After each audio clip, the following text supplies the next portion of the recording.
পবিত্র রমজান মাসে রোজার পাশাপাশি ইসলামে বিধান রয়েছে ২০ রাকাত তারাবির নামাজ আদায়েরও।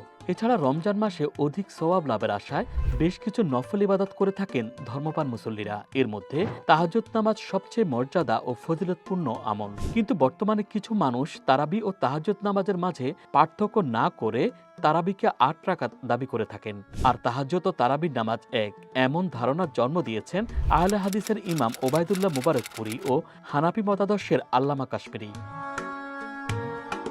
তাহাজ্জুদ ও তারাবির নামাজ যে এক নয়, এ বিষয়ে যথেষ্ট ব্যাখ্যা ও যুক্তির অবতারণা করেছেন বিভিন্ন আলেম ও ওলামা একরাম। তাদের দাবি, তাহাজ্জুদ নামাজ প্রথমে ফরজ ছিল এবং পরে তা রহিত করা হয়। অপরদিকে তারাবির নামাজ কখনোই ফরজ ছিল না, বরং তা শুরু থেকেই সুন্নত হিসেবেই আদায় করে আসছেন মুসলমানরা। আবার তাহাজ্জুদ সরাসরি কোরআন দ্বারা প্রমাণিত।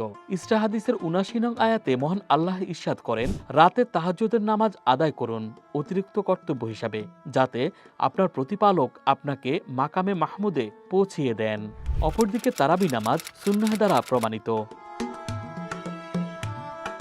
তারাবি সাধারণত রাতের শুরুতে আর তাহাজ্জুদ রাতের শেষে পড়া উত্তম। তাহাজ্জুদ ১২ মাস আদায় করা হয়, তবে তারাবি শুধুমাত্র মাহে রমজানের পবিত্র এই এক মাসেই আদায় করা হয়। তবে তারাবি যদি রাতের শুরুতে আদায় না করে শেষ রাতে আদায় করে, সেটাকে তখন আর তারাবি বলা যাবে না, সে নামাজ তাহাজ্জুদ তারাবিতে অনুপ্রবেশ করবে।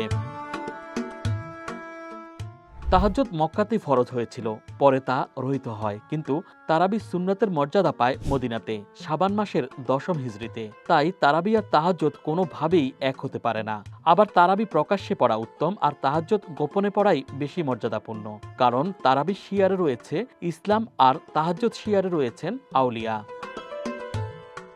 রমজানের তারাবি পড়া সুন্নত আর তাহাজ্জুদ পড়া নফল। আবু দাউদ, তিরমিজি ও মুসলিমে হযরত সালমান রাদিয়াল্লাহু তাআলা আনহু থেকে বর্ণিত আছে, আমাদেরকে রাসূলুল্লাহ শাবান মাসের শেষ দিনে ভাষণ দিলেন আর বললেন, হে লোক সকল, তোমাদেরকে একটি মহান মাস ছায়া দিচ্ছে, যা বরকতময় মাস। এটি এমন মাস যার একটি বিশেষ রাতের মর্যাদা হাজার মাসের চেয়েও উত্তম। মহান আল্লাহ এই মাসের রোজাকে ফরজ করেছেন ও রাত্রি জাগরণকে নফল করেছেন।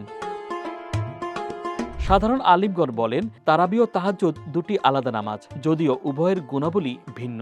যেমন তারাবি অনিয়মিত পড়া, জামাতে আদায় করা, রাতের শুরুতে আদায় করা, সেহরি পর্যন্ত আদায় করা, আর তাহাজ্জুদ শেষ রাতে আদায় করা হয় জামাতবিহীন।